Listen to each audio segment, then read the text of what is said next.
How to redeem Minecraft code. Hi everyone, welcome back to our channel How to Geek. In today's video I will guide you on how you can redeem your Minecraft code, so just make sure to watch this video till the end. In order to redeem our Minecraft code, all you have to do is just go ahead and then launch your browser, and then once you launch your browser you simply want to go to minecraft.net. I'll also make sure to drop the direct link down in the description box. You just want to go to minecraft.net, and basically when you go to minecraft.net, if you're using on mobile though, you'll see an option on the top left hand side that is a tree lines icon, but if you're on PC you'll find an option on the top right hand side, so just be aware of that.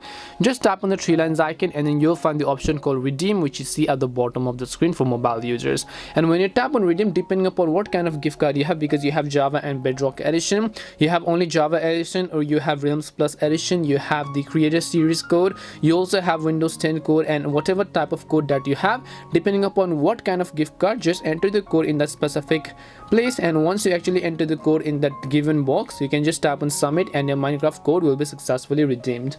And that's all it takes to redeem your Minecraft code. We hope the video was really helpful, and if it did help you, make sure to leave a like and subscribe to the channel. If you have any questions, feel free to leave them down. Thank you very much for watching and see you in the next video.